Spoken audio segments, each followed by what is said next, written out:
Adolescente pode ser indiciada por maus tratos. Vídeo mostra a jovem fazendo um gato inalar fumaça de um cigarro de maconha. Não ficou arranhando eu hoje de manhã.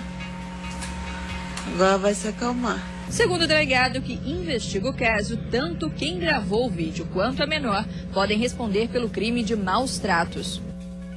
Imposto para turistas. Florianópolis pode instituir a cobrança de um valor para quem chega na capital. Uma espécie de pedágio pode ser cobrada dos turistas que entram na ilha de carro ou de avião. O valor, que ainda é incerto, pode ficar em torno de R$10. Mar poluído, uma das praias mais movimentadas de Florianópolis, sofre com a contaminação da água. No ponto específico, próximo ao rio, tivemos 3.800 cloriformes fecais por 100 ml, o que torna a praia imprópria para a balneabilidade. Dia mais longo termina neste sábado, horário de verão. E hoje, sexta-feira, tem a nossa Agenda NR com as opções para o final de semana.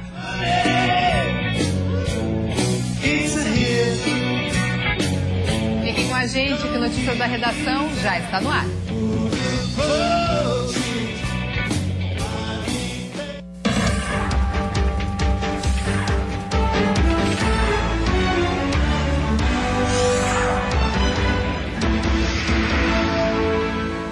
Olá, boa tarde. Pode responder por maus tratos a jovem que gravou um vídeo fazendo um gato inalar fumaça de maconha em Rio do Sul. A adolescente deve prestar depoimento à polícia. O animal já está sob os cuidados de uma ONG. As imagens foram gravadas por uma segunda pessoa, que também deve ser ouvida pela Polícia Civil de Rio do Sul. A jovem que fez o gato inalar a fumaça de maconha é menor de idade. No vídeo, a adolescente justifica o ato, afirmando que a droga vai deixar o gato mais calmo. Não ficou arranhando eu hoje de manhã. Agora vai se acalmar. Hoje à tarde, a mãe da adolescente também deve se apresentar à polícia para prestar depoimento. Segundo o delegado que investiga o caso, tanto quem gravou o vídeo quanto a menor podem responder pelo crime de maus tratos. Depois que o vídeo começou a circular na internet, a Polícia Civil retirou o gato dos cuidados da adolescente e uma ONG de Rio do Sul agora cuida do animal, até que o destino dele seja resolvido. Através das redes sociais, diversas denúncias vindo do Brasil inteiro, muitos lugares fora do país também, tomou uma repercussão muito grande e a PAD precisou assumir o controle da situação, se tratando da integridade física da gatinha. Esse é o nosso papel. Nós não temos poder de polícia, porém nós temos a obrigação de resguardar pelo bem-estar da Missy. A reforma e a ampliação do Hospital Regional de Joinville continuam em andamento. 2 setores passam por obras. Nesta manhã, o governador em exercício foi acompanhar o andamento dos trabalhos. O Hospital Regional em Joinville está um canteiro de obras. São 2 frentes de trabalho. Operários de uma empreiteira seguem nas obras de reforma e ampliação do setor de enfermaria. Os trabalhos estão concentrados em 4 alas. E assim que forem concluídos, outras alas da enfermaria vão ser reformadas e ampliadas.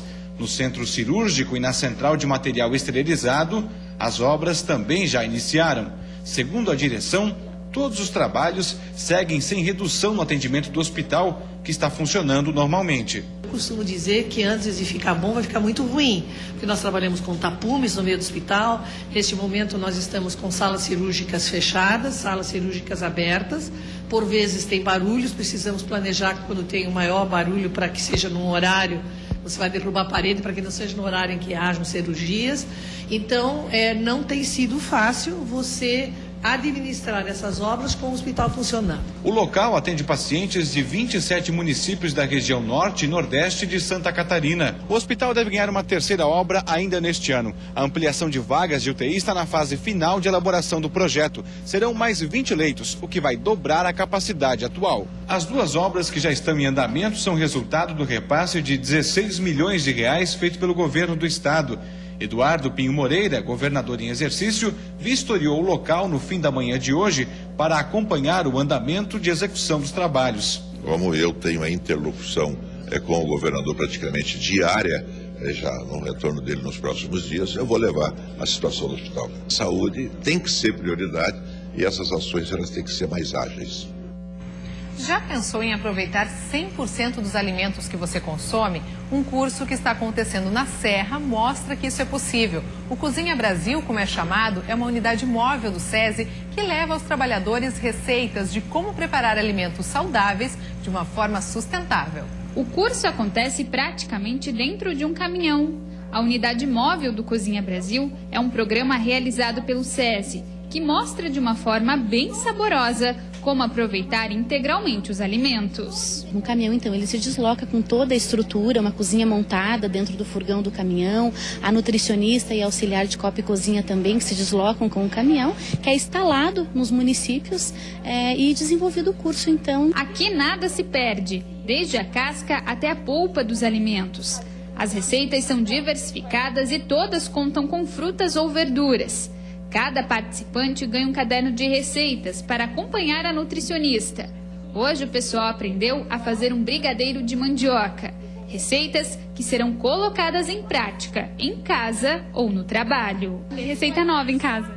Quase todos os dias, porque, todo dia uma coisa diferente. A nutricionista que ministra o curso afirma que, além de aprender a aproveitar 100% os alimentos, a ideia é dar dicas para uma alimentação mais saudável e nutritiva. Aproveita completamente o alimento, para fazer todas as preparações e ensinando, assim, as propriedades de cada parte desse alimento que a gente está usando. Assim é possível ter uma alimentação mais saudável? Isso, uma alimentação mais saudável, rica em nutrientes, vitaminas e minerais e sem desperdício. Participam do Cozinha Brasil funcionários das indústrias conveniadas com o SESI e também a comunidade.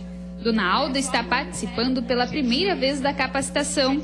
A dona de casa, a partir de agora, vai preparar de uma forma diferente a comida para a família. Lá em casa jogava todas as cascas, agora as cascas vai servir de alimento também, Durante todo o ano, o caminhão passa por todas as regiões do estado. Ao todo, mais de 40 cidades catarinenses são beneficiadas com o curso. Depois da Serra, a próxima parada do Cozinha Brasil é no Meio Oeste. E você vai ver depois do intervalo, o acidente mata 2 pessoas e fere mais de 30 no meio oeste do estado.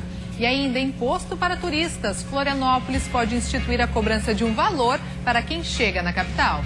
Uma espécie de pedágio pode ser cobrada dos turistas que entram na ilha de carro ou de avião. O valor, que ainda é incerto, pode ficar em torno de R$10. Os detalhes no próximo bloco.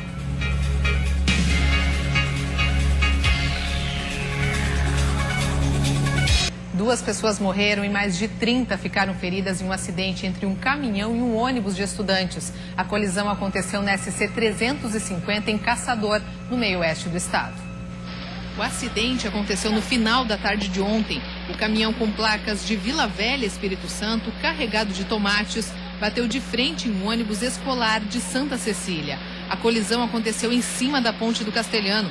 Segundo testemunhas, um carro que seguia na frente do caminhão freou bruscamente ao ver a ponte. O caminhão, que seguia atrás para não bater na traseira do veículo, puxou para outra pista, batendo de frente com o ônibus que transportava os universitários.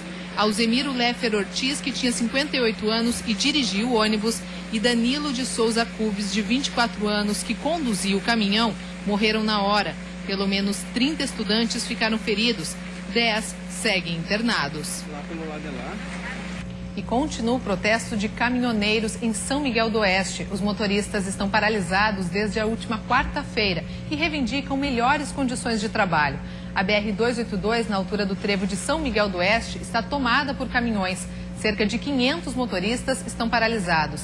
Eles protestam contra o aumento do preço dos combustíveis, as más condições das rodovias e o baixo custo do frete. Apesar da paralisação, a rodovia não foi totalmente bloqueada. Carros de passeio, de emergência e ônibus conseguem trafegar tranquilamente. Em Maravilha, próximo ao posto da Polícia Rodoviária Federal, alguns motoristas também já aderiram à manifestação, que não tem data para ser finalizada. No sul do estado, o aeroporto de Jaguaruna já tem data, hora e destino para o primeiro voo comercial. Já está publicada no site da ANAC a autorização para os voos no Aeroporto Regional Sul Humberto Guizzo Bortoluzzi. Este é um dos últimos passos de toda a burocracia necessária para fazer com que o aeroporto possa operar comercialmente.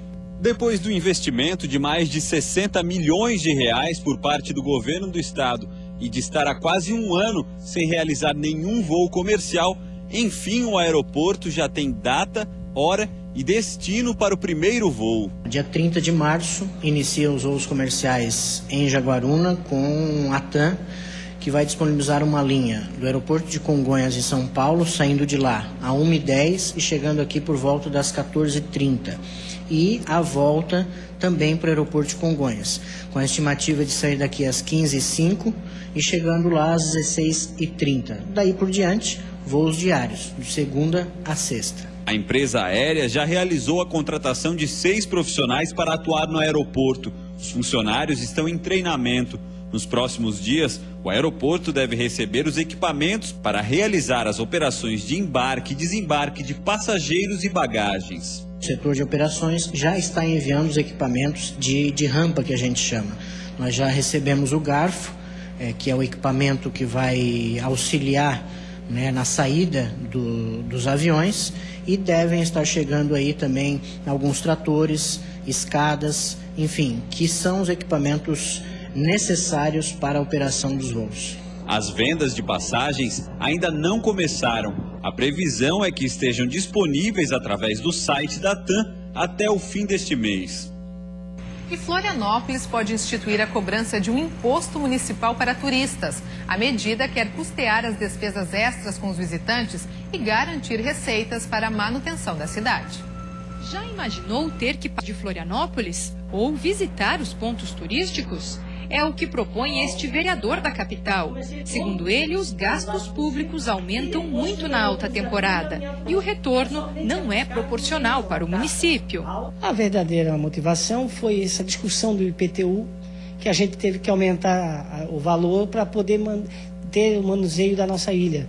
E eu fui pesquisar os gastos que a gente tem com o turismo, com a coleta de lixo, lá nas UPAs, enfim, eu fiquei espantado. Uma espécie de pedágio pode ser cobrada dos turistas que entram na ilha de carro ou de avião.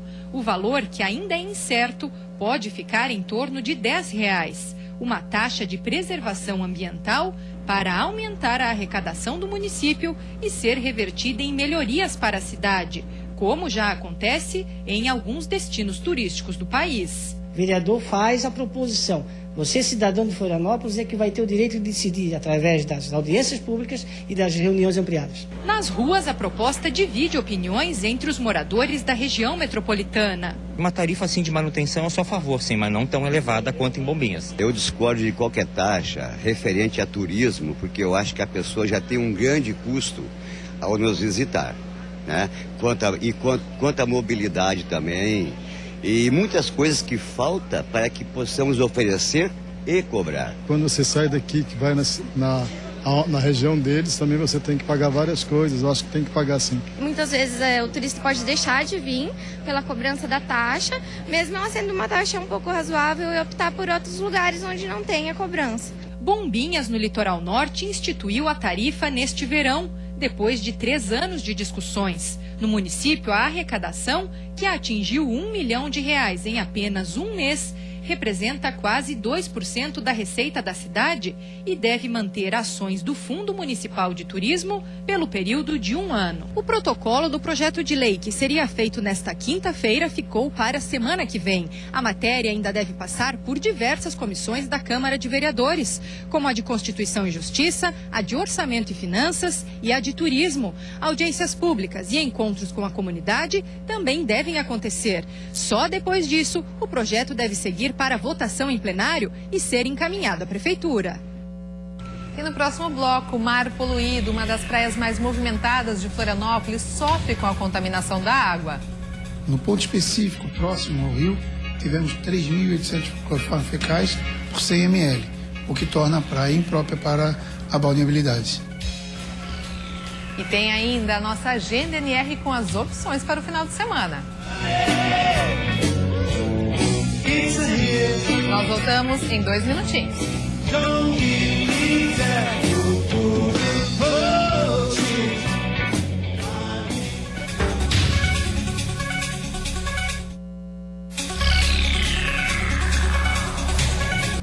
Sexta-feira, com sensação de ar abafado, temperaturas chegando próximo aos 30 graus e chance de chuva. Já no final de semana, instabilidade. Confira os detalhes na previsão do tempo.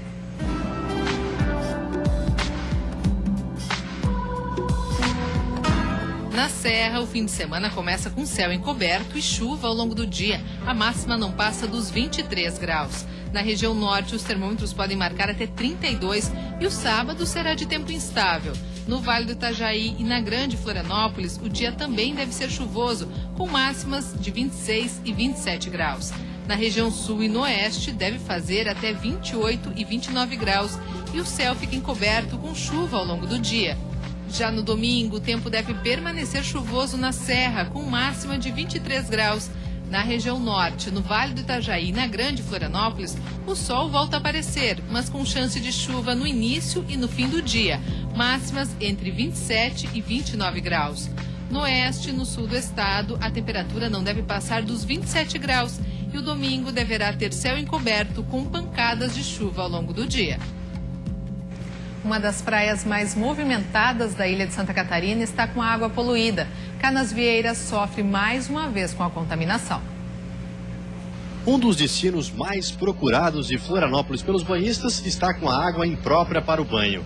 E mesmo assim, a movimentação por Canasvieiras continua forte. Muitos turistas ainda estão curtindo as férias. Por aqui, no meio de brasileiros a argentinos, uruguaios e chilenos. E a maioria deles parece não saber que a água está poluída. Estamos em Cachoeira e não sabíamos. Muito sucia, sim, sim. Não sabia.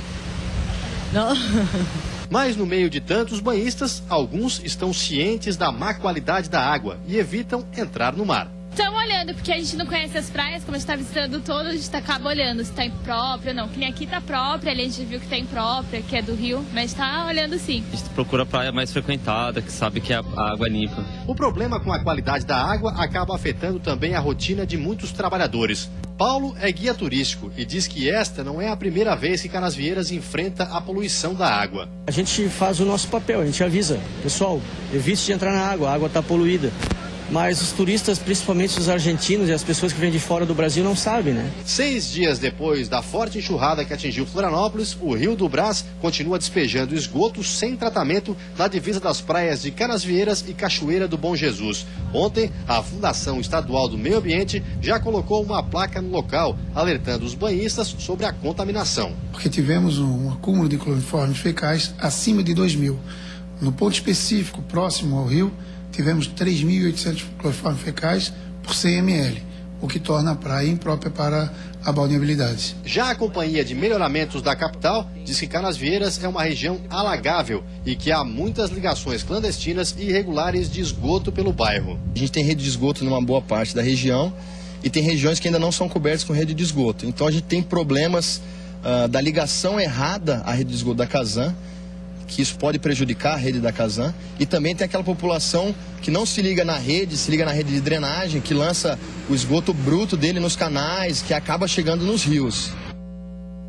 O horário de verão termina à meia-noite deste sábado. A medida, que já é tradicional no país, durou 4 meses e o balanço da economia de energia elétrica é positivo. Os 10 estados brasileiros que aderiram à medida, mais o Distrito Federal, terão que atrasar os relógios em 1 hora no final deste sábado. O horário de verão começou em outubro do ano passado e já é conhecido pela população.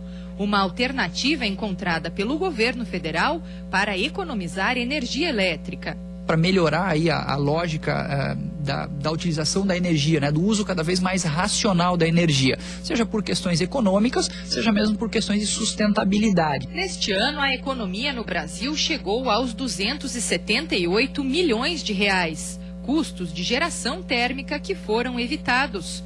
Com os recursos em caixa, a Agência Nacional de Energia Elétrica e as distribuidoras estaduais devem fazer investimentos no sistema. números bastante importantes, se traduzem obviamente em compras e contrato de energia menor, né? Então o caixa da empresa agradece, mas mais do que isso, né? O sistema interligado nacional como um todo. Em Santa Catarina, o uso da energia elétrica foi reduzido em 0,5% no período total e em 5% em momentos de pico. A economia chegou a 180 megawatts, o equivalente a 40% da demanda da cidade de Joinville ou 75% do consumo de Florianópolis. E chegou a hora da nossa agenda NR com as opções para você curtir o final de semana.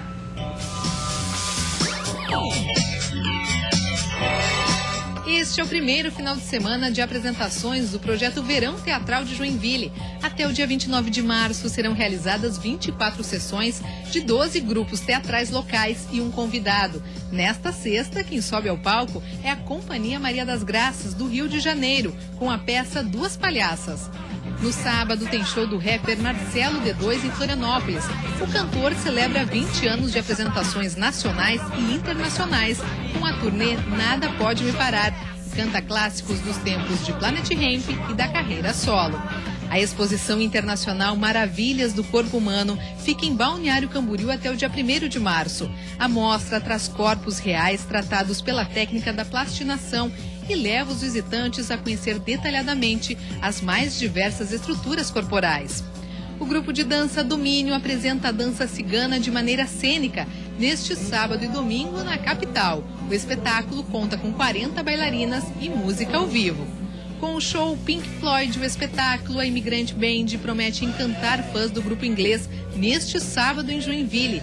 Sem sair da poltrona, o espetáculo faz uma verdadeira viagem pela história da banda através da cenografia, dos arranjos e dos figurinos.